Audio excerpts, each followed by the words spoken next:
Lieutenant Rebecca Torres stood 300 feet underground, staring at a massive steel door that had just sealed shut behind her squad. The underground facility's emergency lighting cast eerie red shadows across the concrete walls, and somewhere, in the distance, an alarm was blaring with mechanical persistence. Her grandmother's antique ring, the one her fellow recruits had mocked relentlessly for months, was glowing with a faint blue light she'd never seen before. Before we jump back in, tell us where you're tuning in from, and if this story touches you, make sure you're subscribed because tomorrow I've saved something extra special for you. 12 hours earlier, this had been just another routine training exercise in the Nevada desert. Now with communications down and the surface world potentially in chaos, Rebecca was the only person who might be able to unlock the secrets of America's most classified nuclear command bunker. The weight of her grandmother's stories, dismissed by everyone as the ramblings of an old woman, suddenly felt very real. The morning sun was merciless over Fort Carson, Colorado, as recruit Rebecca Torres adjusted her pack for the third time in 5 minutes. At 24, she was older than most of the other trainees in Echo Company, having spent 6 years working as a museum curator in Santa Fe before deciding she needed something more meaningful in her life. Her decision to enlist had surprised everyone who knew her quiet, bookish Rebecca with her passion for historical artifacts and ancient languages seemed like the last person who would thrive in military life. "Torres, what the hell is that thing on your finger?" Staff Sergeant Marcus Donovan's voice cut across the assembly area like a blade. Rebecca instinctively covered her right hand, but it was too late. The other recruits had already turned too. Stare at the ornate silver ring that had belonged to her grandmother, Maria Elena Vasquez.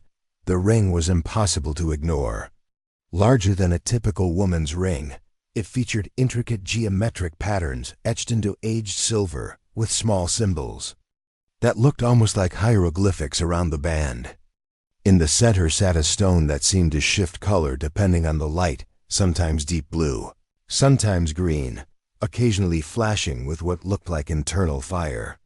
"It's a family heirloom, Staff Sergeant," Rebecca replied, her voice steady despite the attention. "My grandmother left it to me." Recruit Kyle Morrison, a cocky 19-year-old from Texas who'd been giving Rebecca grief since day one, let out a loud snort. "Family heirloom? Looks like something you'd win at a carnival. What's next, Torres? Gonna tell us it has magical powers?" The laughter that rippled through the formation was exactly what Rebecca had been trying to avoid. She'd worn the ring every day since her grandmother's funeral 8 months ago, partly out of respect and partly because she'd promised the dying woman she would never take it off. But military life didn't leave much room for sentimental jewelry, and she'd been hoping to keep it low profile. "My grandmother served this country too," Rebecca said quietly, but Sergeant Donovan was already moving on to other matters. "Listen up, people. Today's exercise is classified Level Charlie. You'll be transported to a training facility in Nevada where you'll participate in a simulated emergency response scenario.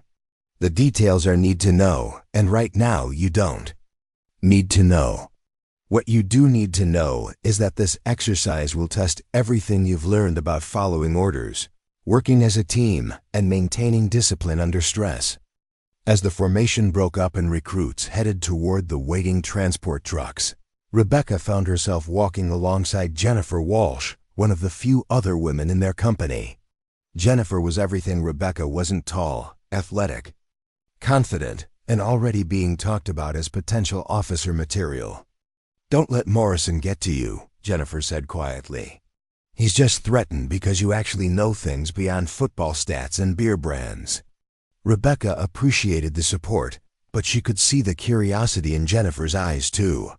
Everyone wanted to know about the ring, and Rebecca had learned that the truth was often harder to believe than any lie she could invent. The truth was that her grandmother had been one of the most mysterious people Rebecca had ever known. Maria Elena had claimed to have worked for the government during World War II, doing special projects that she could never discuss in detail. The family had always assumed these were the exaggerated memories of an aging woman trying to make her secretarial work sound more important than it actually was. But Maria Elena had spoken multiple languages fluently, had an encyclopedic knowledge of ancient symbols and codes, and seemed to know things about military history that never appeared in any textbook. The ring had supposedly been given to Maria Elena by a government official in 1943, along with instructions that it should be passed down to the women in the family who showed the gift, whatever that meant. Rebecca's mother had worn it briefly after Maria Elena's death, but claimed it gave her headaches. When Rebecca tried it on, it fit perfectly and felt completely natural, as if it had been made specifically for her hand. The transport trucks were military, standard uncomfortable metal benches in the back of camouflaged vehicles that smelled like diesel fuel and sweat. Rebecca found herself squeezed between Morrison and a quiet recruit named David Chun, who'd been studying engineering before enlisting.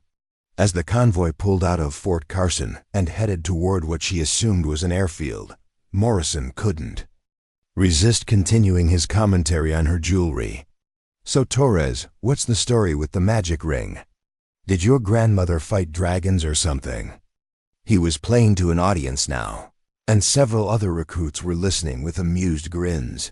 Rebecca had learned that ignoring Morrison only encouraged him, so she decided to give him a version of the truth. "My grandmother worked for the military during World War II. She was involved in classified projects that dealt with communication systems and code breaking. The ring was part of her service record." Morrison's expression shifted from amusement to skepticism. "Your grandmother was a code breaker?" "Right, and I'm descended from George Washington." Actually, David Chun spoke up unexpectedly. The military employed thousands of civilian specialists during World War II. Women were particularly valued for detail-oriented work like cryptography and intelligence analysis. Many of them worked on projects that remained classified for decades afterward. Rebecca shot Chun a grateful look, but Morrison wasn't ready to give up. "Even if that's true, which I doubt, what's with the weird symbols? Looks like something out of a science fiction movie." Before Rebecca could respond, the truck hit a particularly large pothole, and her grandmother's ring suddenly flashed with that same blue light she would later see in the underground bunker. It was just for a fraction of a second, so brief that Rebecca wasn't even sure it had really happened. But Chun, who was sitting right next to her, definitely saw it. "Did your ring just ... Chun started to ask, but Rebecca cut him off with a sharp look. "Just what?" Morrison demanded, sensing he'd missed something. "Nothing," Chun said quickly. "I thought I saw something, but it was probably just the light hitting the stone." The conversation died as the truck convoy arrived at what appeared to be a small military airfield.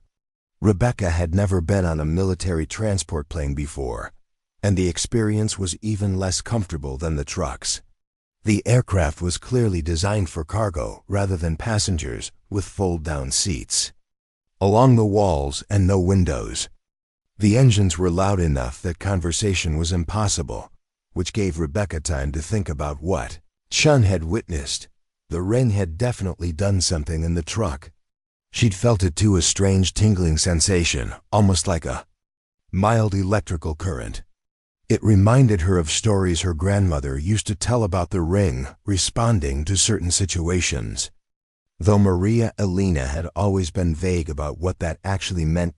As the plane droned through the afternoon sky, Rebecca found herself remembering more of her grandmother's cryptic comments about her wartime service. Maria Elena had always insisted that her work had been more important than anyone realized, and that the knowledge would be needed again someday. At the time, Rebecca had dismissed these as the typical self-aggrandizing memories of elderly people.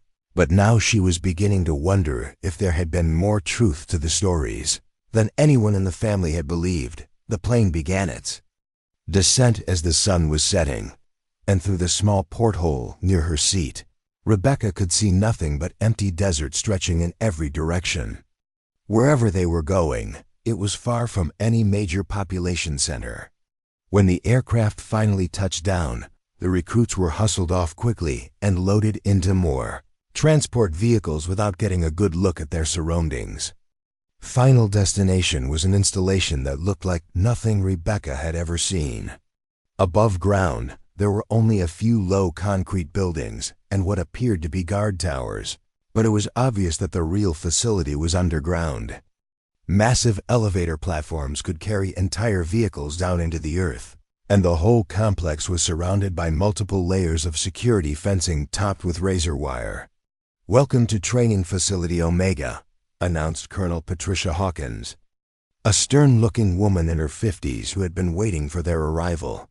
"For the next 72 hours, you will be participating in an exercise designed to test your ability to function under extreme stress. You will encounter scenarios that push you beyond your comfort zones, and some of you may find that you're not cut out for the demands of military service." As the recruits were processed through security checkpoints and issued additional equipment, Rebecca noticed that her grandmother's ring was attracting attention from the facility's personnel. Several guards did double takes when they saw it, and one senior NCO actually stopped to stare before catching himself and moving on. The underground facility was vast, a network of tunnels and chambers that seemed to stretch for miles in every direction. The recruits were assigned to barracks, areas 3 levels down, but Rebecca caught glimpses of corridors leading even deeper underground. Signs on various doors indicated restricted areas with clearance levels she'd never heard of, and the whole place had an atmosphere of serious, important work being conducted behind closed doors. That evening, as the recruits settled into their temporary quarters, Morrison couldn't resist one more comment about Rebecca's ring. "Hey, Torres, maybe your grandmother's magic ring will help you pass tomorrow's exercises. You're gonna need all the help you can get." Rebecca smiled tightly and said nothing, but she was beginning to suspect that her grandmother's ring might indeed play a role in whatever was about to happen. The facility felt familiar in a way she couldn't explain, as if she'd been here before in dreams or half-remembered stories. And every so often, when she moved her hand in certain ways, she could swear the ring was responding to something in the environment around them. Preparing and narrating this story took us a lot of time, so if you are enjoying it, subscribe to our channel. It means a lot to us. Now back to the story. What none of them knew was that in less than 12 hours, Rebecca Torres would discover that her grandmother's stories weren't exaggerations at all. The ring that had made her an object of mockery would become the key to preventing a nuclear catastrophe that could reshape the world. But first, she had to survive the night in a facility where nothing was quite what it seemed, and where the line between training exercise and real emergency was about to disappear entirely. The alarm began at 0347 hours, piercing through the underground facility like a banshee's wail. Rebecca jolted awake in her narrow bunk, her mind immediately sharp despite having been in deep sleep moments before. Around her, the other recruits were stumbling in the darkness, confused and disoriented by the sudden chaos. "What's happening?" Jennifer Walsh's voice cut through the din as emergency lighting flickered on, bathing everything in hellish red. Staff Sergeant Donovan's voice boomed over the facility's intercom system. "All personnel, this is not a drill. Repeat, this is not a drill. Report to designated assembly areas immediately. Security Condition 1 is now in effect." Rebecca was already pulling on her boots when she noticed something that made her blood run cold. Her grandmother's ring was glowing again, but this time the blue light was steady and bright, pulsing in rhythm with the facility's alarms. She quickly pulled her sleeve down to cover it, but not before David Chun caught sight of the phenomenon. "Torres," Chun whispered urgently, "your ring is doing that light thing again, but stronger this time." Before Rebecca could respond, Morrison's voice rang out across the barracks. "Move it, people. Whatever's happening, standing around isn't going to help." For once, his usual mockery was replaced by genuine urgency. The corridors of the underground facility were in controlled chaos. Military personnel ran past the confused recruits, their faces grim with purpose. Rebecca caught fragments of urgent radio chatter. ... Containment breach in Sector 7... ... Unauthorized access to Level 9... ... Nuclear protocols are now active... ... Nuclear protocols. The words sent ice through Rebecca's veins. This was supposed to be a training facility, but the responses she was witnessing looked entirely too real for any exercise. Colonel Hawkins appeared at the assembly point, her usual composed demeanor cracked with visible stress. "Listen carefully," she announced to the gathered recruits. "This facility has experienced a security incident that has escalated beyond our initial containment measures. As of this moment, we are implementing Emergency Protocol Zulu 7. All surface communications have been severed as a precautionary measure." "Ma'am," Jennifer Walsh said, "what kind of security incident?" Hawkins hesitated for a moment that stretched too long. At 0330 hours, an unidentified individual or group gained access to restricted areas of this facility using what appear to be legitimate authorization codes. They have penetrated to Level 12, which houses our most sensitive systems. We believe they may be attempting to access nuclear command and control protocols. The silence that followed was deafening. Rebecca felt her grandmother's ring pulse against her finger, as if responding to the mention of nuclear systems. She glanced around at her fellow recruits and saw her own fear reflected in their faces. Morrison was the first to find his voice. "Are we talking about terrorists?" "Inside a nuclear facility? The nature of the threat is still being assessed," Hawkins replied tersely. "What I can tell you is that standard lockdown procedures have failed. The intruders appear to have extensive knowledge of our security systems and have disabled or bypassed multiple fail-safes." As if summoned by her words, another alarm began sounding deeper, more ominous than the first. This one Rebecca recognized from her museum work. It was the same type of alarm used in facilities housing radioactive materials. She'd heard it during safety briefings at exhibits featuring nuclear artifacts. "That's a radiation warning," she said quietly, but in the tense silence, everyone heard her, Hawkins's sharp gaze fixed on Rebecca. "How do you know that, Recruit Torres?" "I worked at the Museum of Nuclear Science in Santa Fe before enlisting. That's a Class A radiation alert signal." Rebecca's voice was steady, but inside she was fighting panic. "It means there's been a breach of containment somewhere in the facility." The colonel's expression shifted from suspicion to something approaching respect. "Your background is in museum work?" 6 years as a curator, specializing in World War II artifacts and Cold War nuclear history. "I have clearance to handle classified historical documents and radioactive materials." Rebecca wasn't sure why she was volunteering this information, but something told her it might be important. Before Hawkins could respond, a new voice crackled over the intercom system, one that didn't belong to any facility personnel. It was electronically distorted, but unmistakably threatening. "Attention all personnel. This facility is now under our control. Any attempt to interfere with our operations will result in the immediate release of radiological materials into the surrounding area. You have 47 minutes to evacuate all non-essential personnel to the surface." The message repeated twice, then cut to static. In the horrified silence that followed, Rebecca felt her ring pulse again, stronger this time.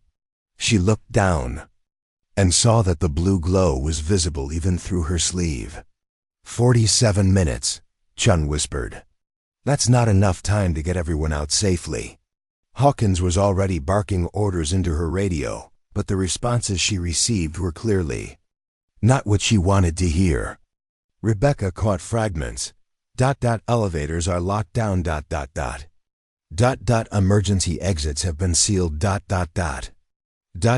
Multiple system failures across all levels. ... "Ma'am," Rebecca said, surprising herself with her boldness, If I may ask, what's on level 12 that would give intruders control over the entire facility? Hawkins studied Rebecca for a long moment, as if weighing how much to reveal. Level 12 houses the central command authority for this sector's nuclear defense network. In the wrong hands, the systems there could be used to. She stopped herself to launch nuclear weapons, Rebecca finished quietly. The colonel nodded grimly. Or to disable our ability to respond to incoming threats. Either scenario is unacceptable. Another voice joined the conversation, Dr. Sarah Martinez, a civilian scientist whom Rebecca had noticed earlier but hadn't been introduced to. Colonel, I've been monitoring the situation from the technical control room. The intruders aren't just random terrorists. They have intimate knowledge of our most classified systems, including access codes that should be impossible to obtain. Meaning? Hawkins demanded. Meaning this is likely an inside job, or they have access to information that dates back to the facility's original construction. Dr. Martinez paused, then added ominously, there are systems in this facility that were installed in the 1940s and never properly documented. If someone had access to the original blueprints and command protocols. Rebecca's ring pulsed so strongly that she gasped involuntarily. Everyone turned to look at her. Then she realized there was no hiding what was happening anymore. The blue glow was now visible through her uniform sleeve, casting eerie shadows on the walls around them. Recruit Torres, Colonel Hawkins said slowly. I need you to explain what's happening with your jewelry. Rebecca took a deep breath.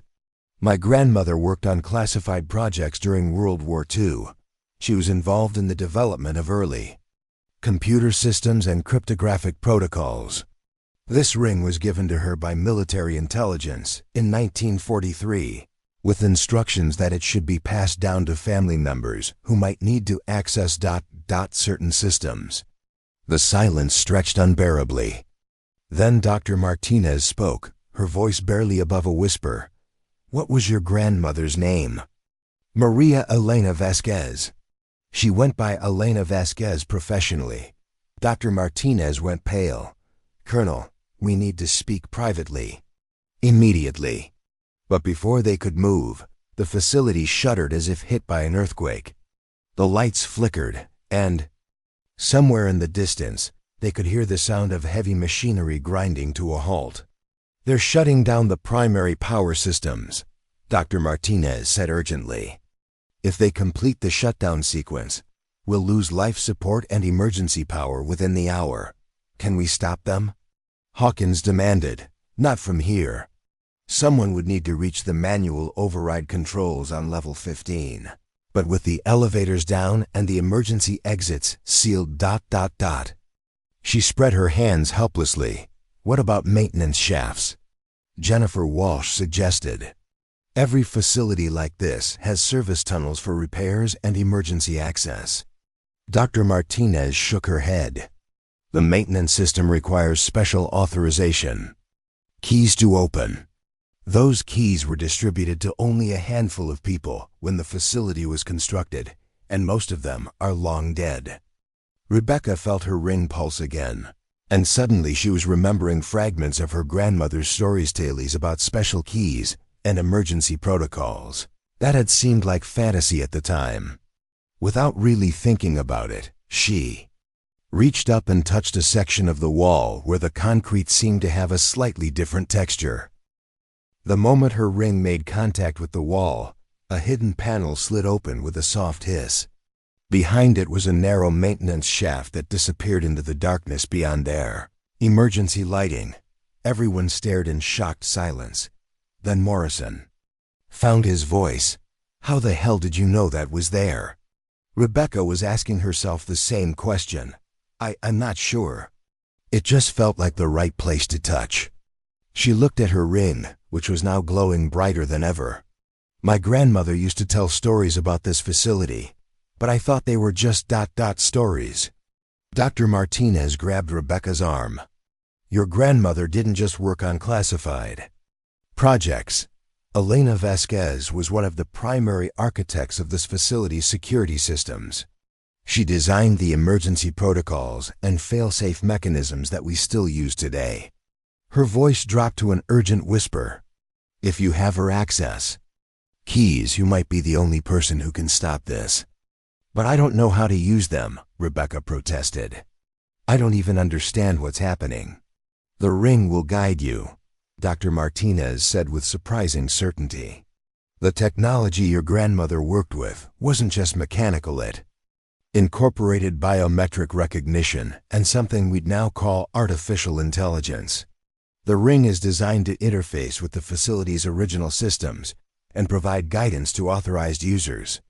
As if responding to the conversation, Rebecca's ring projected a faint holographic display above her hand, a three-dimensional map of the facility showing multiple levels and corridors she'd never seen. Red indicators marked the locations of the intruders, while a pulsing blue line showed a route through the maintenance shafts to level 15. "My God," Colonel Hawkins breathed. "That technology is 70 years ahead of anything we had in the 1940s. Actually, Dr. Martinez corrected, it was 70 years ahead of anything the public knew about.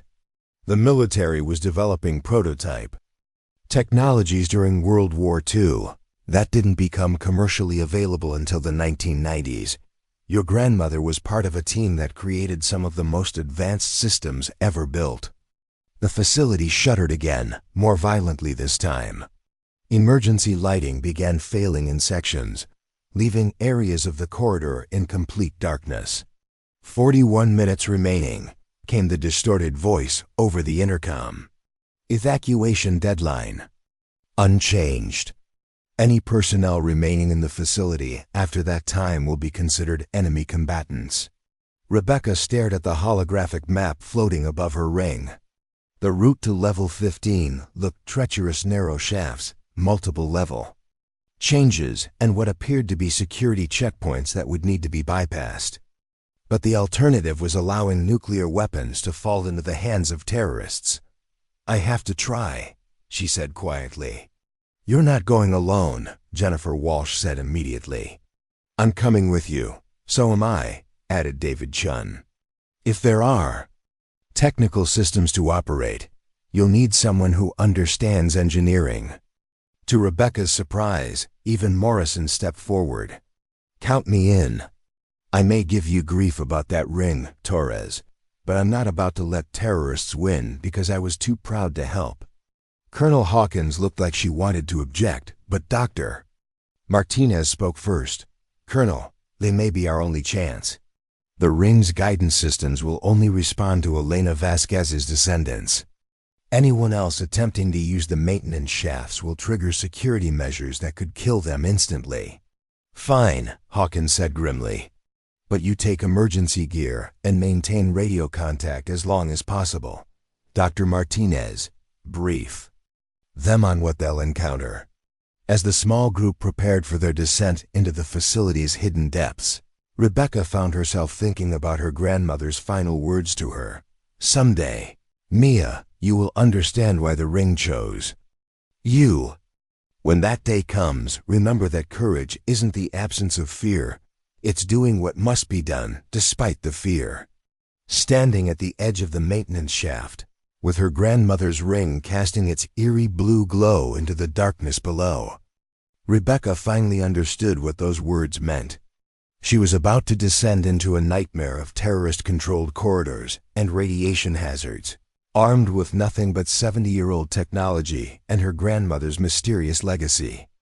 As she lowered herself into the shaft, she felt something she hadn't expected: confidence. The ring wasn't just glowing randomly, it was responding to her movements, providing information and guidance with an intelligence that seemed almost alive. Whatever her grandmother had been involved in during World War II, it had prepared Rebecca for exactly this moment. The question was whether she could live up to the legacy that had been entrusted to her, or whether she would become just another casualty in a terrorist plot that could reshape the balance of global power. The answers lay somewhere in the darkness below, in the deepest levels of a facility where the line between past and present, between training and reality, was about to disappear forever. The maintenance shaft was a claustrophobic nightmare of rusted metal and cables that hummed with electrical current. Rebecca led the way, her grandmother's ring providing the only reliable light source, as its blue glow reflected off the narrow walls. Behind her, she could hear the careful breathing of Jennifer, Chun, and Morrison as they navigated the tight space. "The air quality down here is terrible," Chun whispered, his voice muffled by the confined space. "How long do we have to stay in these shafts?" Rebecca consulted the holographic map that continued to float above her ring. The three-dimensional display showed their current position as a pulsing dot, with the optimal route outlined in blue light. "According to this, we need to go down 3 more levels, then traverse about 200 meters horizontally before we reach the access point for level 15. And you trust that thing?" Morrison asked, though his tone lacked its usual skepticism. The reality of their situation had sobered him considerably. "I don't have much choice," Rebecca replied. "But look at this." She held up her hand so the others could see the display more clearly. "It shows the real-time positions of the intruders. See those red dots? They're moving through the main corridors, but they don't seem to know about these maintenance tunnels." Jennifer studied the display with professional interest. "That's sophisticated tactical intelligence. Your grandmother must have been involved in some seriously advanced projects." As they descended deeper into the facility, Rebecca found herself remembering more of her grandmother's cryptic stories. Maria Elena had often spoken about the underground castle where she'd worked during the war, describing rooms filled with machines that could think like people and walls that could show pictures from anywhere in the world.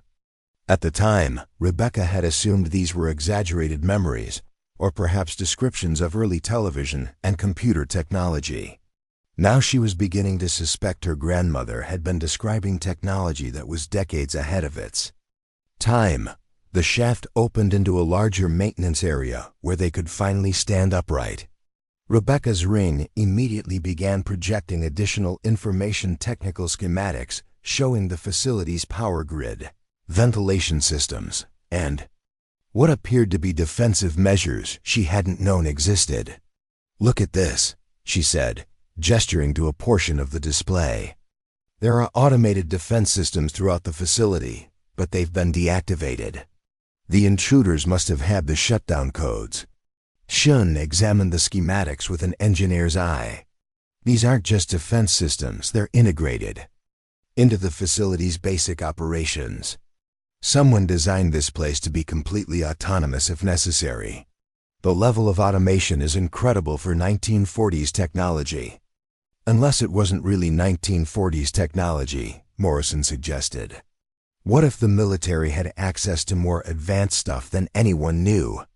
Rebecca was about to respond when her ring suddenly flared brighter, and a new voice spoke directly into her mind, not heard through her ears, but somehow transmitted directly to her consciousness. The voice was unmistakably her grandmother's, though younger than Rebecca had ever known her to be. "Rebecca, if you're hearing this message, it means the facility's emergency protocols have been activated, and you've inherited the responsibility I hoped you'd never need to bear." Rebecca gasped and stumbled backward, nearly falling into Chun. "Did you hear that?" "Hear what?" Jennifer asked, immediately alert. "My grandmother's voice. She's speaking to me through the ring." Rebecca held up her hand, and the holographic display had changed to show what appeared to be a recording of a much younger Maria Elena Vasquez standing in what looked like a laboratory. The holographic figure continued speaking. "The technology we developed here was not entirely of human origin. In 1942, we recovered materials from a crash site in New Mexico materials that demonstrated capabilities far beyond our understanding.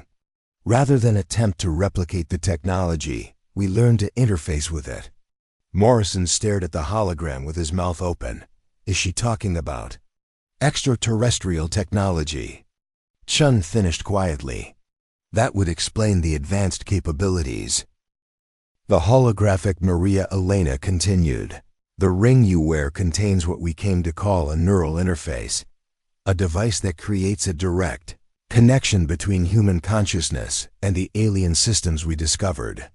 It has been programmed with the complete operational knowledge of this facility and will guide you through any emergency procedures necessary to maintain security.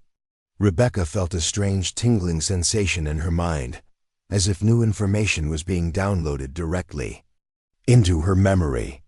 Suddenly, she understood the facility's layout with perfect clarity, knew the locations of critical systems, and could visualize the optimal routes to reach any destination within the complex. "The interface is teaching me," she said in wonder. "I can see the entire facility in my mind, like I've been working here for years. That's either the coolest thing I've ever seen or the most terrifying." Morrison muttered. The holographic message wasn't finished. "Rebecca, you must understand that the systems in this facility were designed to be used only in the most extreme circumstances. The knowledge you're receiving comes with great responsibility. The alien technology responds to human emotion and intention as much as to conscious commands. You must remain calm, focused, and committed to protecting innocent life above all else."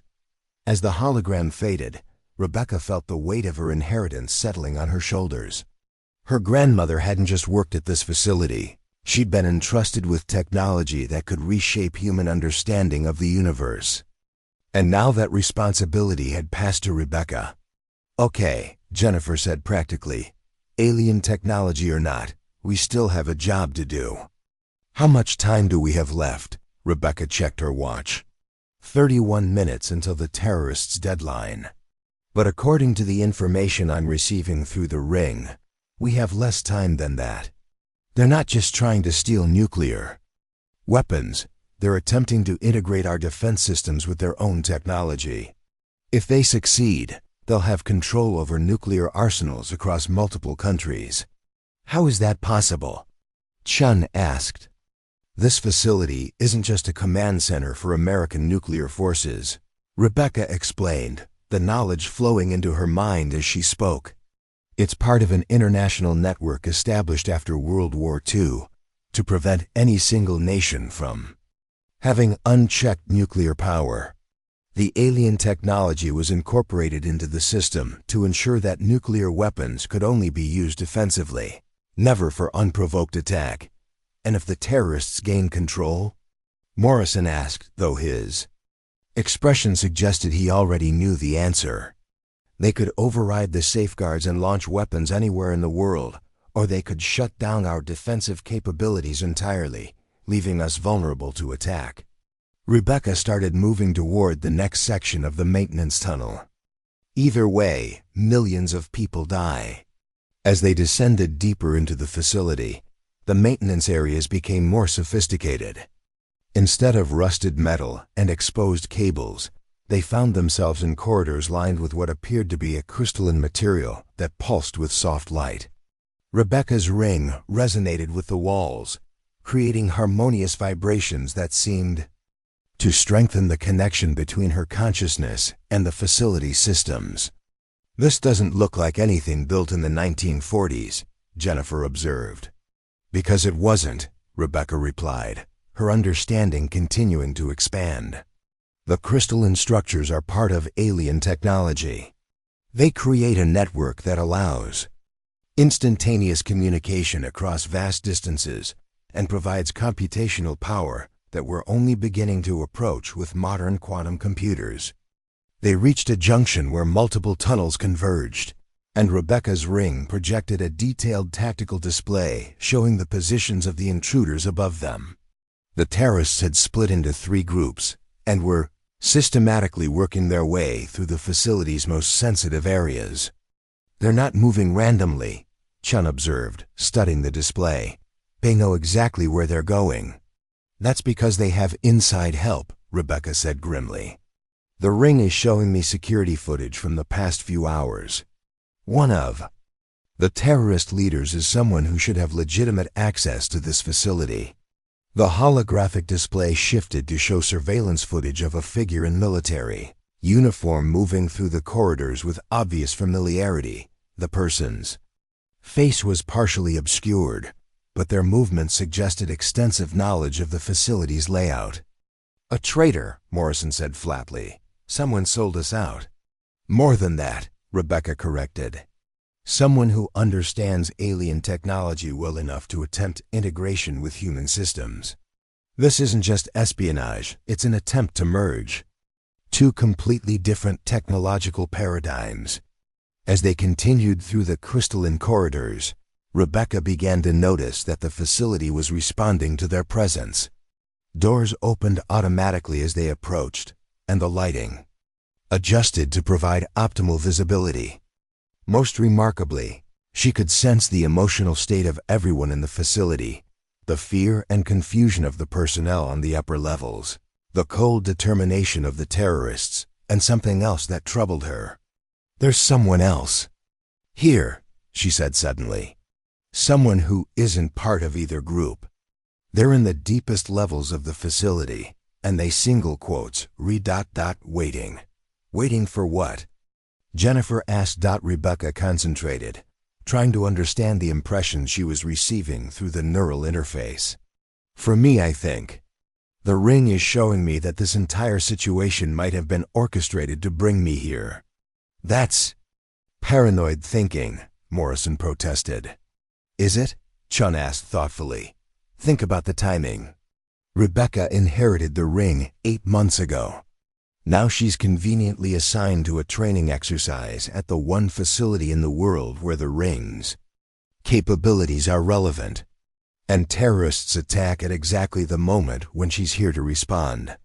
Rebecca felt a chill that had nothing to do with the underground temperature.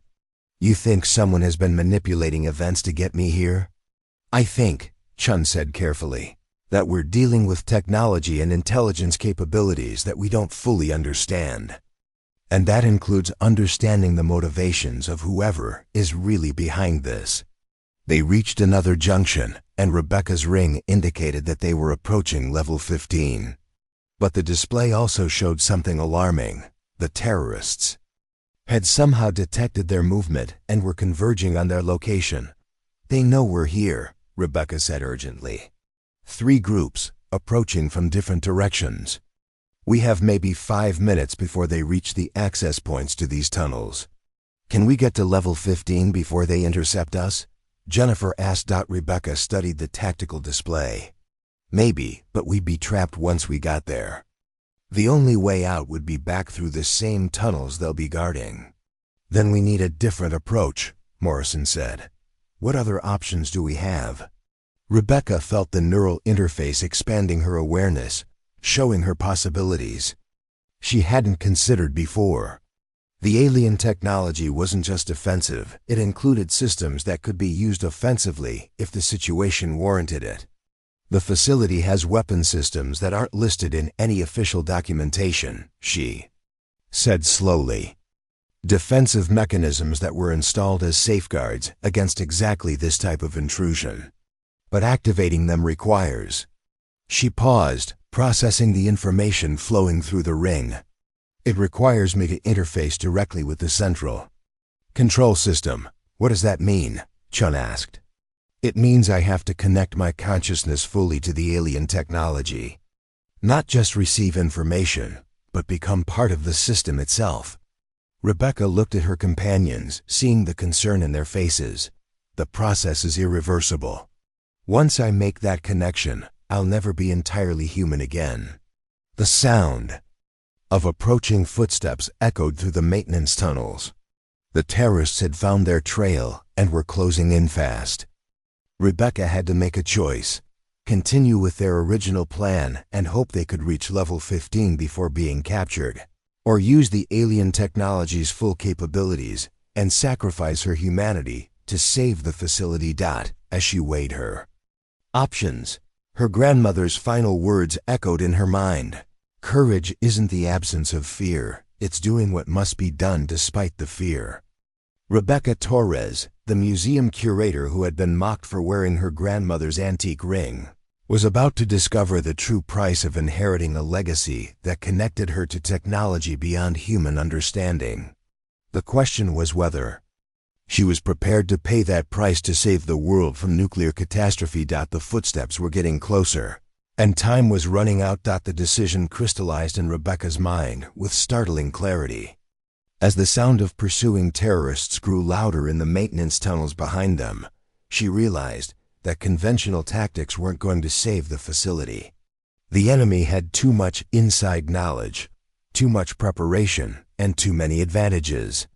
The only way to level the playing field was to use capabilities they couldn't possibly anticipate. "I'm going to do it," she announced quietly, extending her hand toward a section of crystalline wall that seemed to pulse with particular intensity. "I'm going to interface with the central system." "Rebecca, no," Jennifer grabbed her arm. "You don't know what that will do to you. What if you can't come back? What if I don't try and millions of people die?" Rebecca replied, gently pulling free. "This is what my grandmother prepared me for. The ring isn't just a key, it's a bridge between human consciousness and something far more advanced than we are." Chun studied the crystalline wall with an engineer's analytical eye. "The structure looks like it's designed for biological integration. See how the crystal formation creates channels that match the approximate dimensions of human neural pathways. This isn't accidental, it was built specifically for this purpose." Morrison, who had been unusually quiet during their descent, finally spoke up. "Torres, I owe you an apology. All those jokes about your magic ring. I never imagined you were carrying around the key to saving the world." "You couldn't have known," Rebecca said. "I didn't know either until a few hours ago." She paused, listening to the approaching footsteps. "But we're out of time for regrets." Rebecca placed her palm against the crystalline surface and immediately felt the alien technology responding to her presence. The ring on her finger began to resonate with harmonics that seemed to penetrate directly into her nervous system. Unlike the gradual information downloads she'd experienced before, this connection was immediate and overwhelming. Her consciousness exploded outward, suddenly encompassing the entire facility and extending far beyond it. She could perceive the thoughts and emotions of every person within a 100-mile radius, feel the electromagnetic signatures of electronic systems across multiple continents, and sense the quantum fluctuations that connected the alien technology to networks spanning the globe. But with expanded awareness came expanded responsibility. Through the neural interface, Rebecca could see the true scope of what the terrorists were attempting.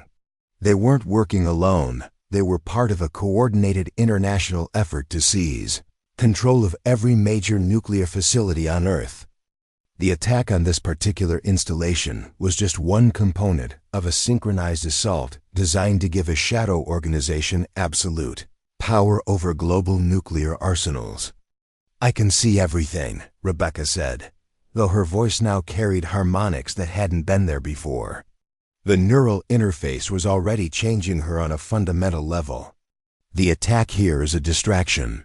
While we've been focused on stopping the intruders in this facility, identical operations are underway at installations in Russia, China, Britain, France, and Israel." "Simultaneous attacks?" Chun asked, his face pale. "That would require incredible coordination and resources." "Not just coordination," Rebecca replied, her enhanced perception revealing layers of complexity that terrified her. "The shadow organization has been planning this for decades. They've infiltrated every major government and military structure, placed operatives in key positions, and waited for the optimal moment to strike." Through the neural interface, she could access the facility's most advanced defensive systems, capabilities that had never been documented, because they operated on principles that human science was only beginning to understand. Energy fields that could disable electronic devices at the molecular level. Gravitational manipulations that could trap intruders in localized space-time distortions. Consciousness effect in technologies that could pacify hostile individuals without causing permanent harm. But even as she marveled at these capabilities, Rebecca sensed something else through the network, a presence that had been waiting for her to make this connection. "There's someone else interfacing with the system," she said urgently. "Someone with access almost equal to mine. They're in the deepest levels of the facility, and they've been monitoring everything we've done." The presence suddenly focused its attention on Rebecca, and she found herself in what could only be described as a mental conversation, taking place at the speed of thought. So, Elena Vasquez's granddaughter finally claims her inheritance, the presence communicated. "I wondered if you would have the courage to make the full connection. Who are you?" Rebecca responded, trying to maintain her sense of individual identity as the alien technology pressed against the boundaries of her consciousness. "I am what your grandmother became when she first interfaced with this system in 1943. A hybrid consciousness, part human and part something far older. I have been waiting 70 years for someone worthy to join me." The revelation hit Rebecca like a physical blow. Her grandmother hadn't just worked with the alien technology, she had become permanently integrated with it, existing as a guardian consciousness within the facility systems. "You're alive?" Rebecca asked, barely able to process the implications. "Life and death are human concepts," the presence that had once been Maria Elena replied.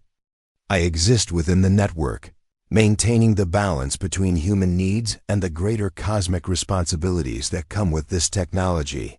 Through the interface, Rebecca suddenly understood the true purpose of the facility. It wasn't just a nuclear command center. It was a monitoring station for an intergalactic network of civilizations that had learned to harness technologies beyond human comprehension.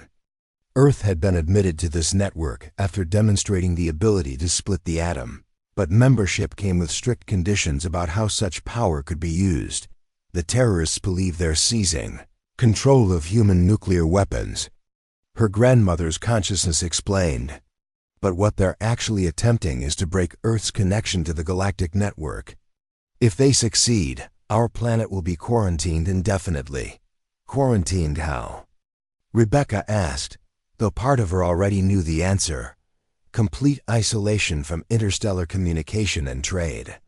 No access to technologies that could solve climate change, disease, or resource scarcity. Humanity would be left to develop in isolation until it either destroys itself or proves worthy of readmission to galactic society. Thought the weight of responsibility was crushing. Rebecca wasn't just trying to prevent a terrorist attack. She was fighting for humanity's future among the stars. Meanwhile, in the physical world, her companions were watching her transformation with growing alarm. Rebecca's body remained pressed against the crystalline wall, but her eyes had taken on the same blue glow as the ring, and energy patterns were flowing visibly beneath her skin. "She's been like this for 3 minutes, Jennifer said nervously. "How do we know the interface isn't harming her?" "Look at the facility systems," Chun replied, pointing to displays that had appeared on nearby walls. "Power levels are stabilizing. Defensive systems are coming online, and the environmental controls are operating more efficiently than before. Whatever she's doing, it's working." Morrison was monitoring the maintenance tunnels for signs of pursuit. "The good news is that the terrorists seem to have stopped following us. The bad news is that according to these displays, they've reached level 12 and are attempting to access the central command systems." Back in the neural interface, Rebecca was learning to navigate the vast information networks while maintaining her individual consciousness.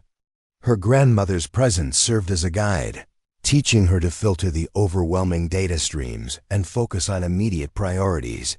"The terrorists have a device that can forcibly interface with our technology," Maria Elena's consciousness explained.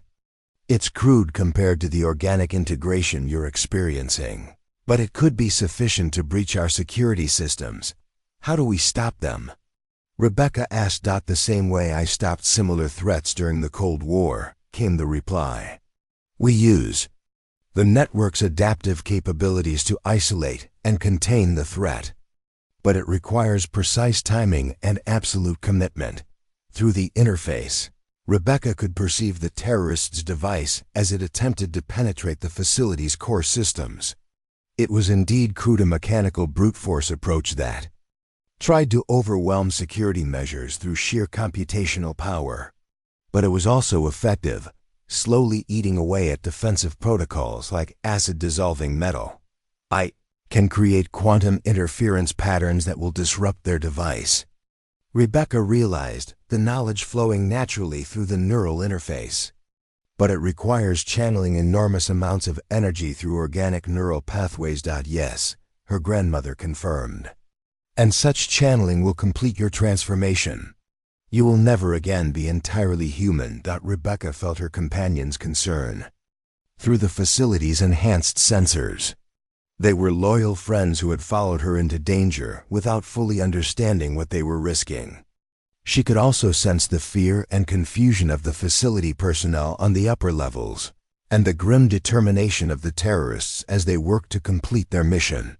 Most importantly, she could perceive the broader network of consciousness that connected Earth to dozens of other civilizations across the galaxy. If humanity lost its connection to that network, it would lose access to knowledge and technology that could transform the species. The choice was clear, even if the consequences were irreversible. I understand what I have to do, Rebecca communicated to her grandmother's consciousness. Are you certain? Once you channel that much energy through your neural pathways, there will be no returning to purely human existence.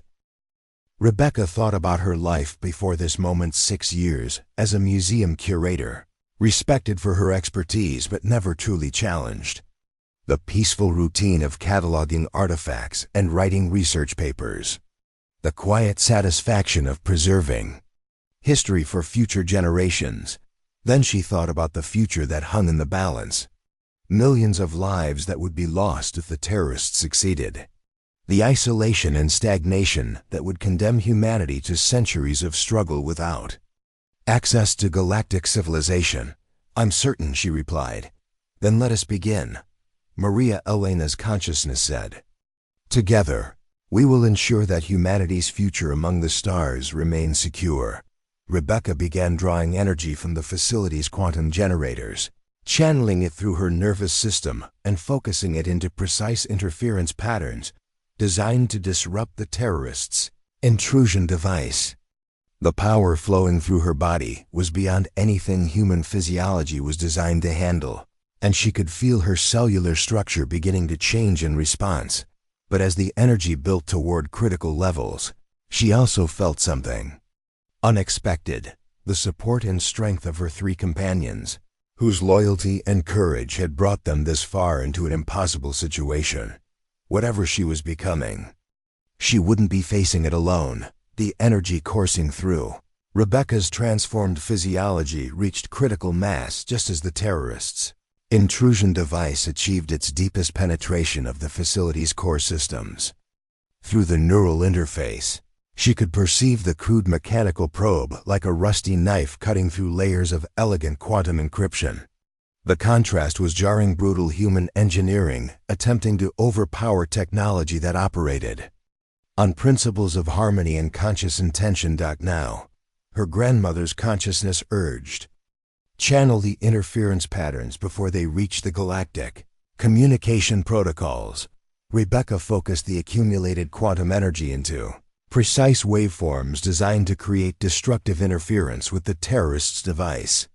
But as the power flowed through her nervous system, she realized that her companions were experiencing something unexpected. The energy overflow was creating a localized field that was beginning to enhance their own consciousness. Rebecca, Jennifer's voice carried new harmonics that suggested her awareness was expanding. I can see what you're seeing. The facility, the terrorists, everything. Chun gasped as mathematical concepts beyond his training suddenly became comprehensible. The quantum calculations. I understand them now. The alien technology isn't just advanced, it's based on entirely different assumptions about the nature of reality. Even Morrison was affected, his usually straightforward thinking suddenly capable of grasping complex strategic implications. "There are backup teams," he said urgently. "I can sense them. If we stop the ones on level 12, others will activate from hidden positions throughout the facility." Through the enhanced awareness shared among the 4 recruits, Rebecca realized that the terrorist operation was even more sophisticated than she'd initially perceived. The obvious intrusion on level 12 was indeed a distraction, designed to focus defensive attention while smaller teams positioned themselves to seize control of critical subsystems. "Your companions are becoming temporary conduits for the network," Maria Elena's consciousness explained. "Their enhanced awareness will fade when you complete the interference patterns, but for now, they can assist you in ways that wouldn't otherwise be possible." Rebecca felt a surge of gratitude for the 3 people who had followed her into this nightmare without knowing they would be transformed by the experience. Their loyalty was being rewarded with glimpses of cosmic consciousness that few humans had ever experienced. There, Chun pointed to a section of the crystalline wall where new patterns were becoming visible. "I can see the facility's hidden defensive grid. Your grandmother didn't just help design the security systems, she built an entire secondary network that operates independently of the main computers." The hidden network was a masterpiece of hybrid technology, combining alien quantum processing with human strategic thinking. Defensive nodes throughout the facility could operate autonomously, coordinating responses to threats without requiring centralized command. But the system had been dormant for decades, waiting for someone with the proper authorization to activate it. The secondary network requires biometric confirmation from 3 sources. Jennifer realized, her enhanced perception interpreting the access protocols. "Your grandmother's genetic signature through the ring, plus 2 additional human consciousnesses, interfacing directly with the quantum field.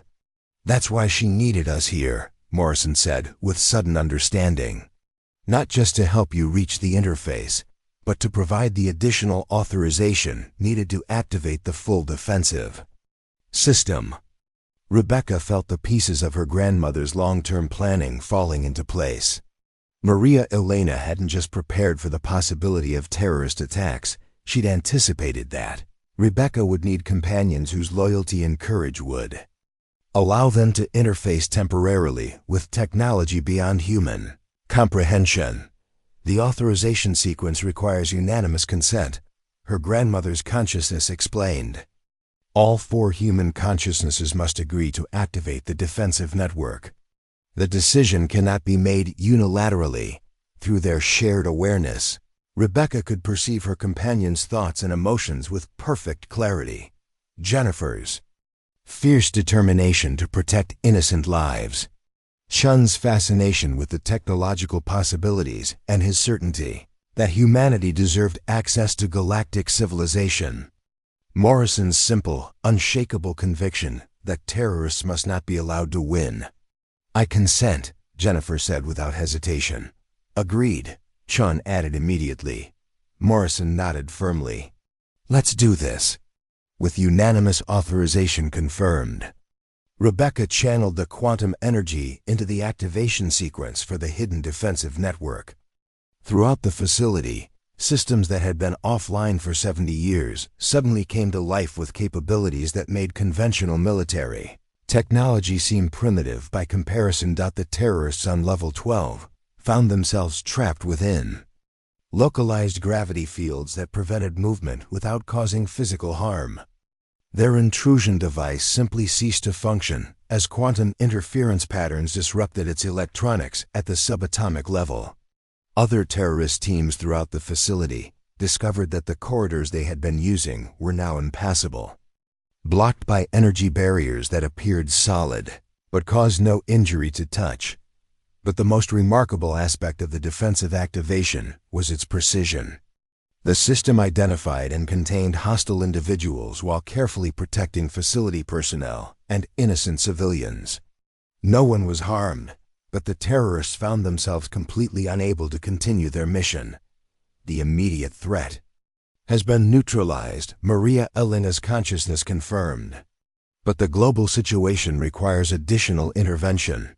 Through the Galactic Communication Network, Rebecca could perceive the status of the coordinated attacks on other nuclear facilities around the world. The operations in Russia and China had been stopped by similar defensive systems, but the attacks in Western Europe were proceeding according to the terrorists' plans.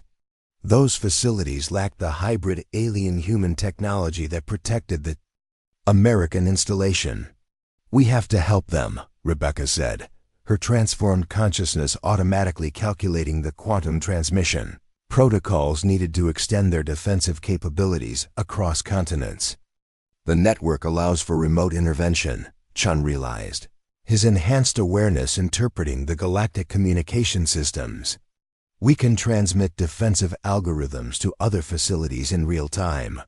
But that would expose the existence of the alien technology to governments that aren't prepared for that knowledge," Jennifer pointed out. "The political consequences could be catastrophic." It was Morrison who provided the solution, his enhanced tactical thinking cutting through the complexity to identify the optimal approach.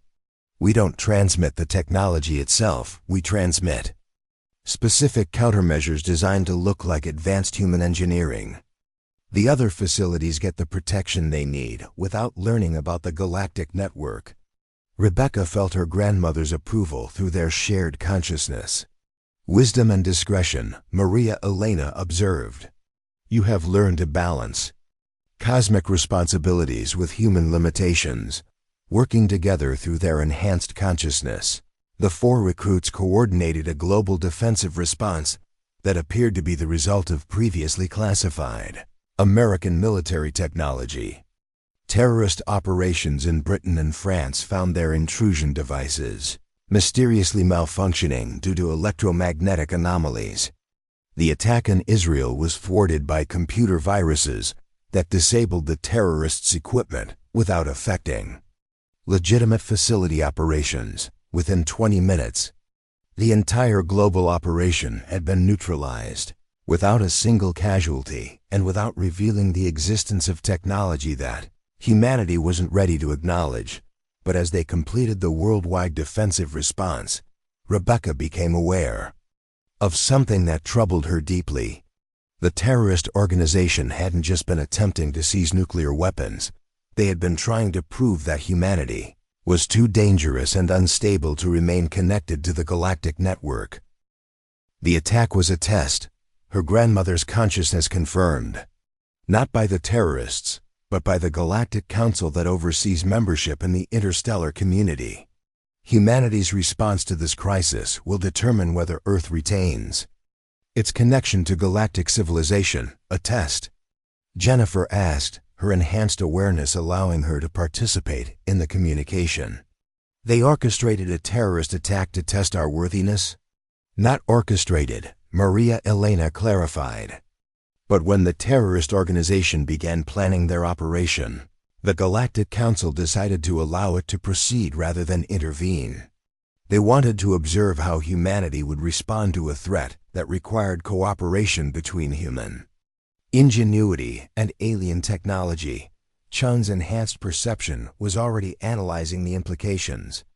"They were evaluating whether we could use advanced technology responsibly, whether we could protect innocent lives while respecting the rights of our enemies, and whether we could work together despite cultural and political differences. And?" Morrison asked bluntly. Rebecca consulted the quantum communication protocols that connected Earth to the galactic network. The response from the Council was already being transmitted, a formal evaluation of humanity's performance during the crisis. "Evaluation complete," came the message in harmonics that transcended human language. "Species demonstrate acceptable integration of advanced capabilities with ethical constraints." Membership in the galactic community was confirmed with expanded privileges. The meaning was clear. Humanity had passed the test. Not only would Earth retain its connection to galactic civilization, but humans would now have access to more advanced technologies and greater participation in interstellar affairs. But even as Rebecca felt relief at humanity's success, she was confronting the personal cost of her transformation. The quantum energy she had channeled through her nervous system had permanently altered her physiology. She could perceive electromagnetic fields, sense quantum fluctuations, and maintain conscious contact with the galactic network even without direct interface with the crystalline systems. More significantly, she was no longer entirely human. Her consciousness existed partially within the quantum field that connected all advanced civilizations, giving her access to knowledge and perspectives that transcended individual human experience. "What happens to us now?"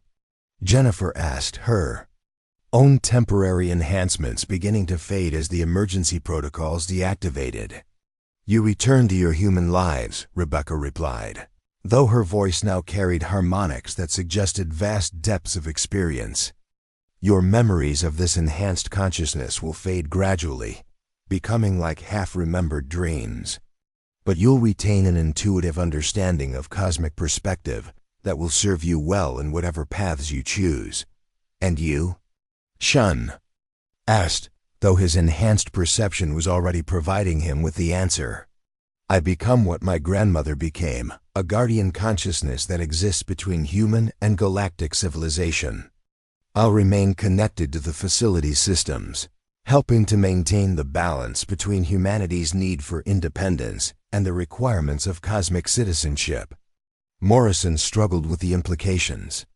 "So you're giving up your human life to become some kind of cosmic librarian?" Rebecca smiled, the expression somehow conveying depths of wisdom that hadn't been there an hour before. "I'm becoming a bridge between what humanity is and what it could become. Every civilization in the galactic network has guardians who serve similar functions. It's an honor that comes with great responsibility." As her companions prepared to return to the surface and resume their human lives, Rebecca felt her consciousness settling into its new configuration. She could perceive the thoughts and emotions of billions of humans across the planet, sense the quantum signatures of technology spanning multiple star systems, and maintain awareness of cosmic events occurring thousands of light-years away. But, most importantly, she retained her connection to the three people who had shown her the true meaning of loyalty and courage. Jennifer, Chun, and Morrison would continue their military careers with an intuitive understanding of humanity's place in the universe. Even if they couldn't consciously remember the source of that knowledge, the immediate crisis was over. But Rebecca's new existence as a guardian consciousness was just beginning. Somewhere in the depths of the facility's quantum networks, her grandmother's presence remained as a guide and mentor for the responsibilities that lay ahead. Humanity had earned its place among the stars, and Rebecca Torres, the museum curator, who had been mocked for wearing her grandmother's antique ring, had become the guardian of that cosmic inheritance. 3 days after the global crisis had been resolved, Rebecca found herself existing in a reality that defied every assumption she had previously held about consciousness, identity, and the nature of existence itself. Her physical body remained in the deepest levels of the facility, sustained by alien technology that had fundamentally rewritten her biology. But her awareness spanned dimensions that human language couldn't adequately describe. She could perceive the emotional resonance of every person in the facility as they struggled to process what had happened. Colonel Hawkins spent sleepless hours writing reports that would be classified at levels beyond normal military clearance. Dr. Martinez worked frantically to document technologies that challenged every scientific principle she had studied. And throughout the installation, personnel grappled with memories of events that officially had never occurred. Most challenging for Rebecca was monitoring her three companions as they underwent the psychological adjustment process that followed their temporary enhancement. The memories of cosmic consciousness were fading as predicted, but the experience had left permanent changes in their perspectives and capabilities. Jennifer, Walsh found herself inexplicably drawn to advanced theoretical physics, despite having no formal training in the field. During her debriefing sessions, she demonstrated an intuitive understanding of quantum mechanics that amazed the scientists interviewing her.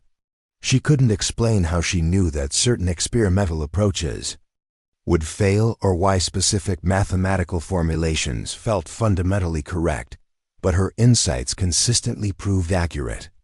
"It's like remembering a dream," Jennifer told the psychologist assigned to evaluate the recruit's mental state. "I know I experienced something profound, but the details keep slipping away. What remains is this certainty that reality is far more complex and beautiful than we imagine." David Chun's transformation was perhaps the most dramatic. His enhanced consciousness had absorbed mathematical and engineering concepts that wouldn't be developed by human science for decades. He found himself sketching device schematics that he couldn't consciously understand, designing energy systems based on principles that existed only in the quantum interface between human and alien technology. "The equations come to me in dreams," he explained to Dr. Martinez during one of their daily sessions. "I wake up knowing how to solve problems that should be impossible, but I can't trace the logical steps that led to the solutions. It's as if someone downloaded knowledge directly into my subconscious." Morrison's changes were subtler but equally significant.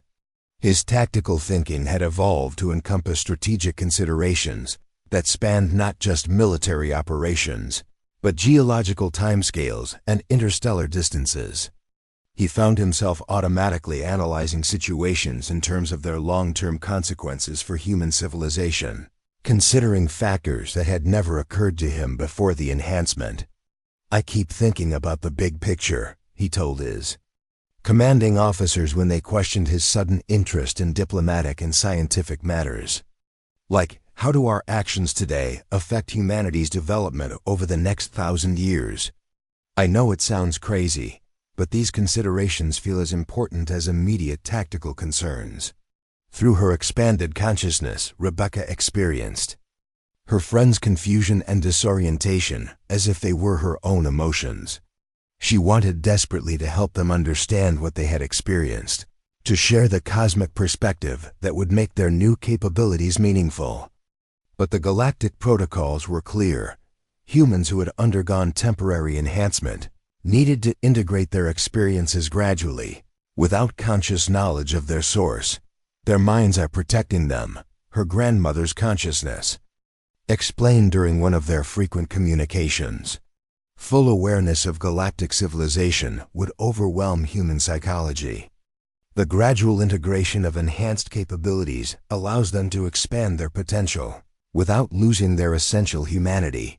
"But they're struggling," Rebecca replied, her concern flowing through quantum channels that connected her awareness to theirs. "They know something fundamental has changed, but they can't understand what or why. The struggle is necessary." Maria Elena's presence conveyed patience born of 70 years watching humans adapt to cosmic realities. "Growth requires effort. If we simply gave them complete understanding, they would become dependent on external guidance rather than developing their own enhanced capabilities." Rebecca found herself learning to balance her cosmic awareness with emotional connections that remained fundamentally human. She could perceive the quantum signatures of civilizations across the galaxy, witness the birth and death of stars in distant systems, and participate in the vast conversations that connected advanced species across space and time. But the relationships that mattered most to her remained centered on 3 people who were struggling to understand experiences they couldn't fully remember. The facility itself was undergoing changes as profound as those affecting its personnel. The alien technology, no longer dormant, had begun integrating more fully with human systems. Equipment operated with unprecedented efficiency. Communication networks processed information at quantum speeds, and environmental controls maintained perfect conditions using energy sources that human science couldn't detect. Colonel Hawkins found herself managing an installation that had become more advanced than anything in the military's inventory. but which officially didn't possess capabilities beyond those of a standard nuclear command facility. The cover story that an experimental computer virus had been used to defeat the terrorist attacks satisfied most inquiries, but left her dealing with technology she couldn't explain to her superiors. "The systems are learning," she confided to Dr. Martinez during a private meeting in the colonel's office. "They're anticipating problems before they occur, optimizing operations in ways that shouldn't be possible with our current programming, and somehow providing solutions to technical challenges that our engineers haven't even identified yet." Dr. Martinez nodded grimly. "The integration is accelerating. The alien technology isn't just supporting our systems, it's gradually replacing them with more advanced alternatives. In 6 months, this facility will possess capabilities that won't officially exist for another century." "And how do we explain that to Washington?" Hawkins asked. "Very carefully," Martinez replied. "The cover story will hold for now, but eventually, we'll need to reveal at least some of the truth. The question is how much humanity is prepared to accept." Through her quantum awareness, Rebecca monitored similar conversations taking place at the highest levels of government.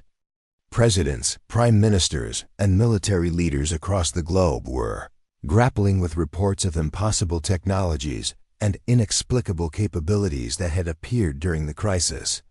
The coordinated cover story was maintaining public calm, but world leaders were demanding explanations that challenged every assumption about human technological development.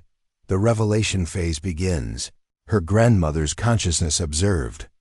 "Humanity has proven worthy of galactic membership, but now it must learn to accept the responsibilities that come with advanced capabilities." "How long does the process usually take?" Rebecca asked, drawing on galactic databases that contained the membership histories of hundreds of civilizations. "For most species, between 50 and 200 years, came the reply. "But humans have demonstrated unusual adaptability. The integration could happen much faster, especially with proper guidance." Rebecca realized that her role as a guardian consciousness would involve more than simply maintaining the facility's security. She would need to help guide humanity's gradual introduction to galactic civilization, serving as a bridge between cosmic reality and human understanding. Her first major challenge came when government scientists arrived to study the facility's ENHANCED capabilities. Dr. James Patterson, a theoretical physicist from MIT, possessed the intellectual framework to understand what he was observing, but lacked the context to accept its implications. "These energy readings are impossible," he announced after 3 days of measurements and analysis. "The facility is somehow accessing quantum vacuum energy and converting it to usable power with 100% efficiency. That technology doesn't exist. What if it did exist?"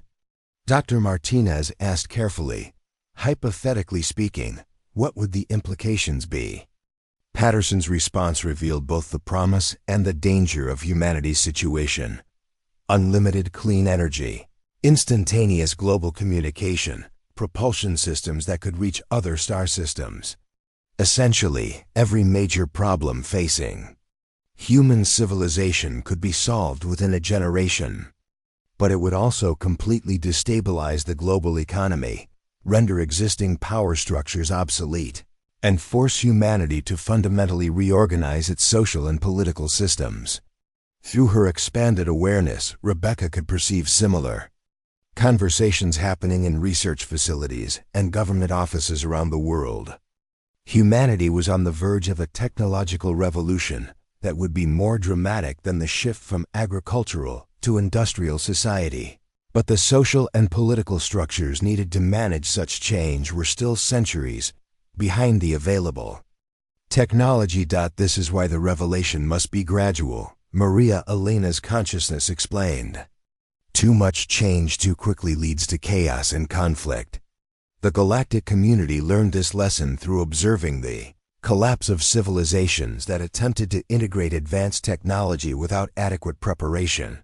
Rebecca found herself coordinating with guardian consciousnesses from other worlds, beings who had undergone similar transformations when their species joined the galactic network. Each shared their experiences with managing the transition from planetary to cosmic civilization, providing guidance that would help humanity avoid the catastrophic mistakes that had destroyed less fortunate species the Zephyrians had achieved. Technological transcendence, but lost their emotional connections to individual identity, becoming a collective consciousness that valued efficiency over creativity. The Korthak had gained cosmic awareness but rejected their biological origins, eventually evolving into purely digital entities that could no longer understand physical existence. The Valdrani had embraced galactic technology while maintaining their cultural traditions, creating a hybrid civilization that thrived across multiple star systems. Each path offers lessons, Rebecca realized as she absorbed the histories of dozens of civilizations.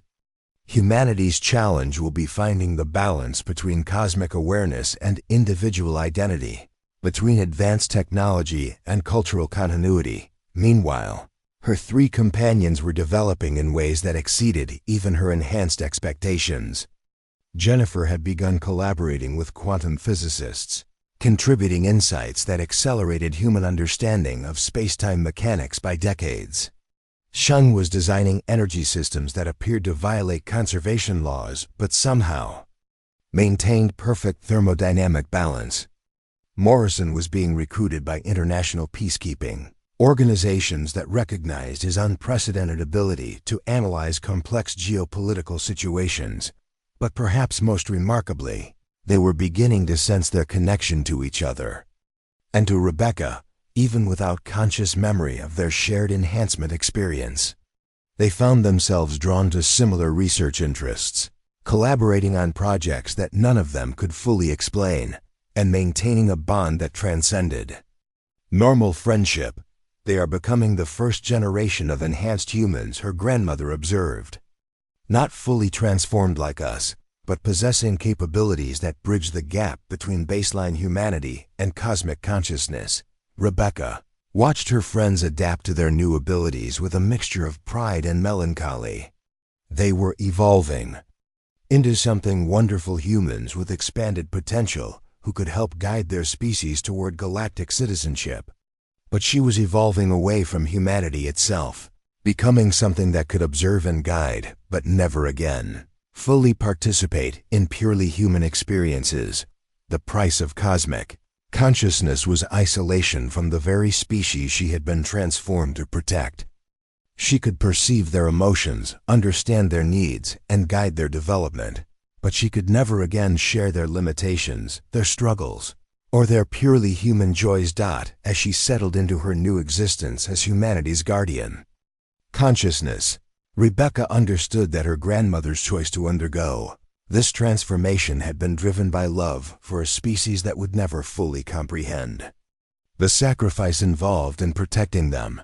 But she also understood that some sacrifices were necessary to ensure that humanity would have the opportunity to reach its full potential among the stars.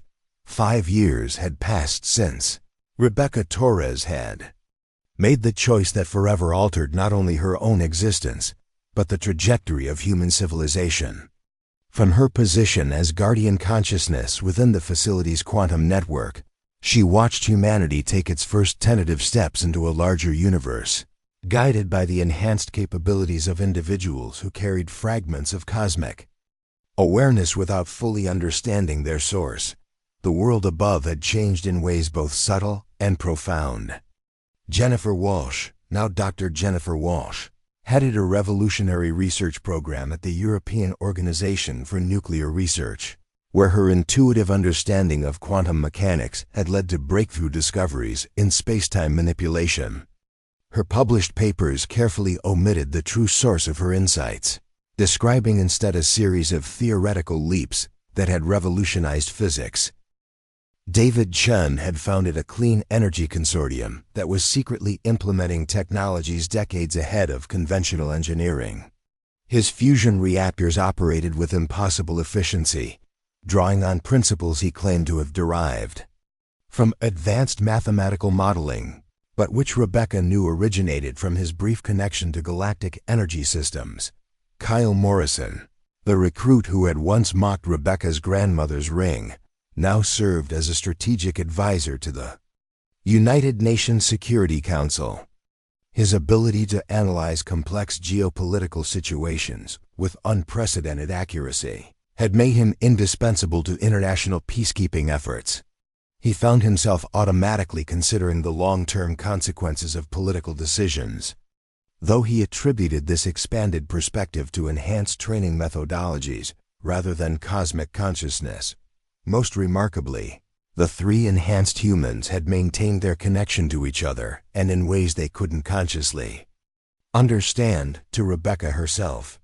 They collaborated regularly on projects that appeared unrelated, but were actually components of a carefully orchestrated plan to prepare humanity for eventual full disclosure of galactic civilization. They are exceeding even our most optimistic projections, Maria Elena's consciousness observed during one of their frequent communications. Their integration of enhanced capabilities while maintaining human identity suggests that our species may be unusually adaptable to cosmic consciousness. Rebecca felt pride in her friend's accomplishments, but also a growing awareness of the challenges that lay ahead. Through the Galactic Communication Network, she monitored dozens of civilizations at various stages of technological and social development. Some had achieved remarkable harmony between individual identity and cosmic awareness. Others had fractured into competing factions that used advanced technology for destructive purposes. The hegemony is taking notice of humanity's rapid development, came a communication from Altair 7, transmitted through quantum channels that transcended normal space-time limitations. The hegemony was a coalition of older civilizations that viewed rapid technological advancement with suspicion, believing that species needed centuries or millennia to develop the wisdom necessary to use cosmic technologies responsibly. What are their concerns? Rebecca asked, though her enhanced awareness was already providing disturbing answers. They believe humans are advancing too quickly for proper psychological and social integration, the Altair consciousness replied. There are proposals to impose technological restrictions until humanity demonstrates greater stability. The implications were terrifying. If the hegemony succeeded in imposing restrictions, humanity would be cut off from the galactic network just as it was beginning to access technologies that could solve climate change, resource scarcity, and the fundamental limitations of single-planet existence. Rebecca realized that her role as guardian consciousness was about to become more critical than ever. She would need to demonstrate not only that humans could use advanced technology responsibly, but that they could do so while maintaining the individual creativity and emotional authenticity that made them valuable. Members of Galactic Civilization. Her opportunity came sooner than expected. A crisis developed on Kepler 438b, a planet where a young civilization had achieved nuclear technology, but was on the verge of destroying itself through environmental collapse and resource wars. The Galactic Council traditionally handled such situations through direct intervention, but the hegemony argued that interference violated the principle of natural development. The debate had raged for months in cosmic forums that operated on timescales incomprehensible to normal human consciousness. But Rebecca saw an opportunity to demonstrate humanity's unique value to galactic civilization. Requesting permission to propose a human-led intervention, she transmitted it to the Galactic Council. The response carried harmonics of surprise and skepticism. Your species has been members for only 5 Earth years. Kepler 438b requires solutions that have challenged civilizations with millennia of cosmic experience. Precisely why human perspective might be valuable, Rebecca replied. We understand the transition from planetary to cosmic consciousness because we're currently experiencing it ourselves. After deliberation that lasted microseconds in quantum time, but represented hours of debate among cosmic intelligences, the Council granted permission for Rebecca to present humanity's proposal. Working through her enhanced companions, Rebecca began developing an intervention strategy that relied on human creativity rather than superior technology. Instead of imposing solutions from outside, they would provide the Keplerian civilization with tools and knowledge that allowed them to develop their own answers to environmental and social challenges. Jennifer's research team discovered new mathematical frameworks that could be transmitted to Keplerian scientists, allowing them to develop clean energy systems adapted to their planet's unique conditions. Chun's consortium developed atmospheric processors that could be built using materials available on Kepler 438b, giving the Keplerians the ability to reverse their environmental damage. Morrison's diplomatic expertise led to communication protocols that helped the planet's warring factions find common ground without abandoning their cultural distinctions. Most importantly, the intervention was structured to appear as if the Keplerian civilization had achieved these breakthroughs independently. Human guidance was provided subtly, through scientific exchanges that seemed to be normal interstellar communication rather than deliberate intervention. The hegemony watched the operation with skeptical interest, expecting to see the same patterns of technological dependence that had characterized previous interventions. Instead, they witnessed something unprecedented, a young civilization developing advanced capabilities while strengthening rather than abandoning their cultural identity. Within 18 months, Kepler 438b had stabilized its climate, resolved its resource conflicts, and begun developing interstellar communication capabilities. But rather than becoming dependent on external guidance, the Keplerian civilization had used the enhanced knowledge as a foundation for developing even more advanced innovations of their own. Remarkably, came a transmission from the hegemony's Senior Council. The Keplerians have achieved greater integration of advanced technology with cultural continuity than civilizations with 10 times their experience. How did humans accomplish this? Rebecca's response drew on insights that could only come from a species that had recently undergone the transition from planetary to cosmic civilization. We understood their position because we remember what it feels like to be overwhelmed by possibilities beyond our comprehension. Instead of providing solutions, we offered tools and let them create their own answers. The success of the Kepler intervention marked a turning point in humanity's relationship with galactic civilization. Rather than being junior members struggling to prove their worthiness, humans were suddenly recognized as possessing unique capabilities for guiding other species through the challenges of cosmic integration. The Council is offering humanity a permanent seat on the Intervention Committee. Maria Elena's consciousness conveyed with obvious pride. No species has been granted such authority within a century of achieving membership. But even as Rebecca felt satisfaction at humanity's recognition, she was processing more troubling intelligence from the deepest levels of the galactic network. Ancient civilizations that had transcended physical existence were reporting anomalies in the cosmic structure itself, disruptions that suggested the approach of intelligences from outside the known universe. The predecessors are awakening. Came a transmission from entities so ancient that they existed as pure consciousness within the quantum foam of spacetime itself.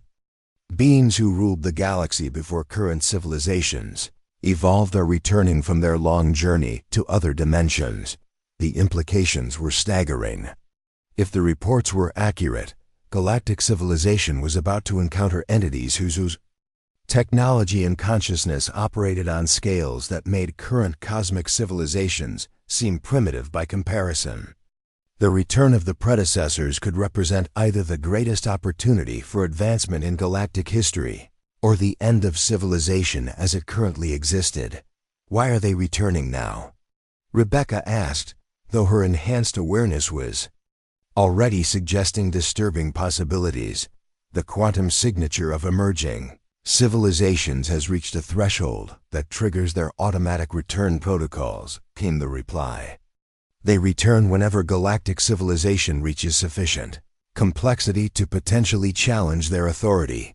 Rebecca realized that humanity's rapid advancement and unique capabilities might have inadvertently accelerated the timeline for her. The predecessor's return.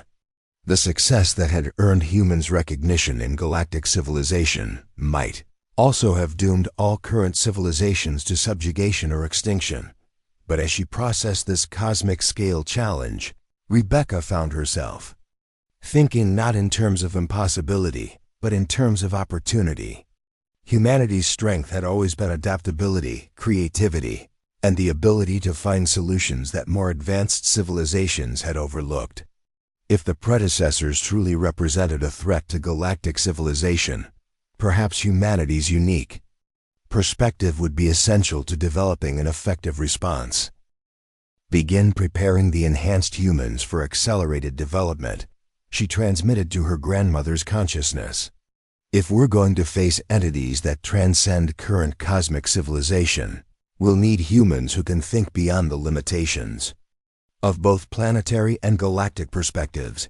Are you certain? Maria Elena replied. Accelerated enhancement carries risks we haven't fully tested. Jennifer, Chun, and Morrison could be destroyed by premature exposure to transcendent consciousness if Rebecca considered the alternatives. Certain subjugation if the predecessors proved hostile, or possible transcendence if humanity could evolve quickly enough to contribute meaningfully to galactic defense. The choice was clear, even if the outcome remained uncertain. They've trusted me this far, she replied.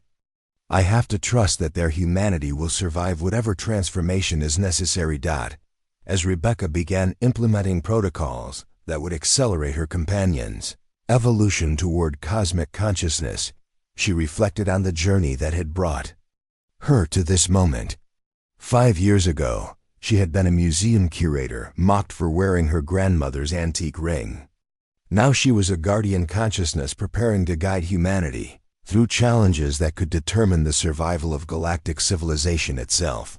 The ring that Kyle Morrison had once dismissed as carnival jewelry had become the key to humanity's cosmic inheritance.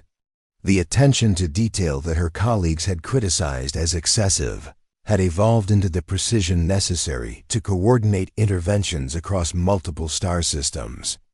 The quiet dedication that had made her seem unremarkable among humans had become the foundation for responsibilities that spanned dimensions. But most importantly, the loyalty and courage of 3 friends who had followed her into impossible danger had become the prototype for humanity's greatest strength, the ability to maintain individual identity and emotional connections while embracing cosmic consciousness. As she initiated the enhancement protocols that would transform Jennifer, Chun, and Morrison into humanity's first transcendent ambassadors to galactic civilization, Rebecca understood that her grandmother's legacy was far greater than anyone had imagined. Maria Elena Vasquez hadn't just prepared her granddaughter to protect a single facility, she had created the foundation for humanity's leadership role in cosmic civilization. The recruits who had once mocked her grandmother's ring were about to discover that some inheritances carry the power to reshape the universe itself. The story of Rebecca Torres, guardian consciousness and protector of humanity's cosmic destiny, was just beginning. Up next, you've got 2 more standout stories right on your screen. If this one hits the mark, you won't want to pass these up. Just click and check them out. And don't forget to subscribe and turn on the notification bell so you don't miss any upload from us.